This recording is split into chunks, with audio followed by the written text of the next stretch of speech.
তাৰিখৰ নিৰ্বাচন কোনো এজন বিশেষ ব্যক্তি নিৰ্বাচন নহয়, কোনো এজন বিশেষ দলৰ নিৰ্বাচন নহয়।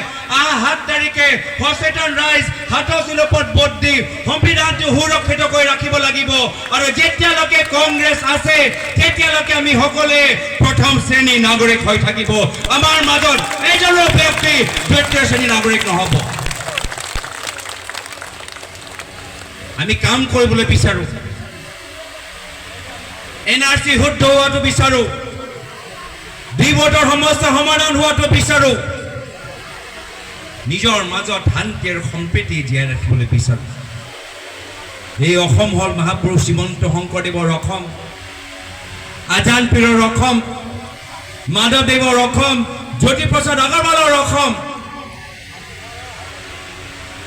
ভূপেন হাজৰিকাৰ নিজৰ কবিতাত কৈছিল, মহাবাহু ব্ৰহ্মপুত্ৰ মহামিলনৰ তীৰ্থ। এই অসম হ'ল মিলনৰ ভূমি। আমি শান্তিত থাকিবলৈ বিচাৰো আৰু সেয়া হৈছে আমাৰ কংগ্ৰেছ দলৰ মূল কৰ্তব্য। ক্ষমতা থাকক বা নাথাকক, কংগ্ৰেছ যেতিয়ালৈকে আছে অসমত শান্তি জীয়াই থাকিব। মই গৌৰৱ অনুভৱ কৰো যে মোৰ দলৰ নেতা ৰাহুল গান্ধী ডাঙৰীয়া কন্যাকুমাৰীৰ পৰা কাশ্মীৰলৈকে, মণিপুৰ পৰা মুম্বাইলৈকে এটাই বাৰ্তা লৈ যাত্ৰা কৰিলে যে নফৰত কি বাজাৰ মে মোহব্বত কি দোকান খোলি। এয়া হৈছে কংগ্ৰেছ। আৰু সেইকাৰণে আমি য'তে গৈছো ৰাইজে কৈছে যে এইবাৰ আমাৰ স্বাভিমানৰ কথা আছে, আমি অসমৰ পৰা এজন উপযুক্ত সাংসদ আমি দিল্লীলৈ পঠাবলৈ বিচাৰো। সেইকাৰণে ডিব্ৰুগড় ৰাইজে কৈছে যে আমি দিল্লীত আমি লুৰিণজ্যোতি গগৈ ডাঙৰীয়াক সাংসদ হিচাপে আমি চাবলৈ বিচাৰো। নগাঁও সমষ্টি ৰাইজে কৈছে যে আমি নগাঁৱৰ পৰা প্ৰদ্যুৎ বৰদলৈ ডাঙৰীয়াক এজন সাংসদ হিচাপে আমি পঠাবলৈ বিচাৰো। কৰিমগঞ্জৰ পৰা ৰাইজে কৈছে যে আমি হাফিজ আব্দুল নাছিৰ চৌধুৰী ডাঙৰীয়াক আমি সদনত পঠাবলৈ বিচাৰো। কিন্তু এই সকল হ'ল পুৰুষ। আমি অসমৰ পৰা এজন শক্তিশালী নেত্ৰী আমি পঠাবলৈ বিচাৰো।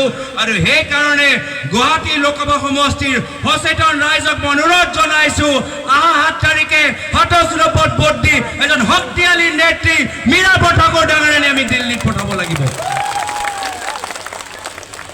সেইকাৰণে শ্ৰদ্ধা ৰাইজ, আজি আপোনালোকৰ মাজত আহি আমি ইমান কষ্ট কৰিছো। এতিয়াও নিৰ্বাচন কাৰণে 2-3 দিন আছে। মই অলপ সময় আগতে বকো সমষ্টিত এটা সভাত সুধিলো যে ছয়গাঁৱৰ তুলনাত বকো সমষ্টি বেছি ব্যৱধানত আমাৰ মীৰা ঠাকুৰ বাইদেউক জিকাব পাৰিবনে? এতিয়া বকো সমষ্টি ৰাইজে কৈছে পাৰিব। কথাখিনি মুকলিকে ক'বলৈ বিচাৰো, নহ'লে ছয়গাঁও সমষ্টি ৰাইজে মোক সুধিব যে গৌৰৱ গগৈ ডাঙৰীয়া আপুনি বকো সমষ্টি গৈ বকো ৰাইজক সুধিলে, এতিয়া ছয়গাঁৱত আহিছে, ছয়গাঁও ৰাইজক এই প্ৰশ্নৰ উত্তৰ দিবলৈ এটা সুযোগ দিয়ক। মই ছয়গাঁও সমষ্টিৰ ৰাইজক মই সুধিবলৈ বিচাৰিছো, আটাইতকৈ বেছি ব্যৱধানত আপোনালোকে মীৰা ঠাকুৰ বাইদেউক জিকাব পাৰিবনে? বকোত অলপ বেছি জোৰ আছিলে, অলপ বেছি জোৰ আছিলে। মিছা কথা কোৱা নাই, মিছা ক'লে কি ডাল হ'ব। আকৌ এবাৰ কৈ সুধিছো, দুপৰীয়া ভোক লাগিছে নেকি? বকো সমষ্টিৰ তুলনাত ছয়গাঁও সমষ্টিৰ ৰাইজে আটাইতকৈ বেছি ব্যৱধানত মীৰা ঠাকুৰ বাইদেউক জিকাব পাৰিবনে? জিকাব পাৰিবনে?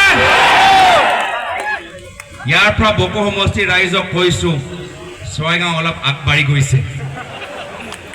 এতিয়াও 2 দিন আছে, বকো সমষ্টিৰ ৰাইজে সজাগ হওক। মই শ্ৰদ্ধেয় ৰাইজ বেছি আৰু ক'বলৈ বিচৰা নাই। আমাৰ ভূপেন বৰা ডাঙৰীয়া ইতিমধ্যে আপোনালোকৰ মাজত আছে, বক্তৃতা দিব। লুৰিণজ্যোতি গগৈ ডাঙৰীয়া আহিছে, তেওঁলোকে নিজৰ কথাবোৰ ক'ব।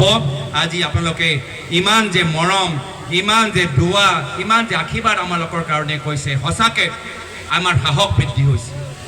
আৰু শেষত মই এটাই কথা ক'বলৈ বিচাৰিছো, আপোনালোকৰ কাৰণে আমি ইয়াত আছো, আপোনালোকৰ মৰমৰ কাৰণে আমি ইয়াত আছো। আমি যিমানে পদবীত আমি যিমানে ডাঙৰ চকীত আমি বহিব পাৰোঁ, কিন্তু ৰাইজৰ মৰমৰ কাৰণে আমি সেই চকীটো পাইছোঁ। ৰাইজৰ আশীৰ্বাদৰ কাৰণে আমি এই মঞ্চত বহিব পাৰিছোঁ। আৰু মই এই ছয়গাঁও সমষ্টিৰ ৰাইজক কৈছোঁ যে বিজেপি, RSS আৰু হিমন্ত বিশ্ব শৰ্মা ডাঙৰীয়াৰ পৰা ভয় খাব নালাগে। যদি কংগ্ৰেছ দলত কোনো নাথাকিলে শেষত গৈ মই অকলে বিজেপি, RSS, হিমন্ত বিশ্ব শৰ্মা ডাঙৰীয়াক বিৰোধী যুঁজিবলৈ মই প্ৰস্তুত হৈ আছোঁ। কিন্তু মই আশাবাদী যে এই ৰণত মই অকলে নহয়, আমাৰ লগত অসমৰ ৰাইজ আছেনে নাই? অসমৰ ৰাইজ আছেনে নাই? তো ৰাইজ আমাৰ লগত থাকিলে আমাৰ নেতাসকলে সাহস পায়। মই ৰাইজক সদায় অনুৰোধ কৰোঁ যে আমাৰ লগত থাকক, আৰু যদি ক'ৰবাত আমাৰ ভুল হয় আমাক পৰামৰ্শ দিয়ক। এইখিনি কথা কৈ পুনৰবাৰ সকলোকে ধন্যবাদ, কৃতজ্ঞতা জ্ঞাপন কৰি চবৰে ঘৰৰ মংগল কামনা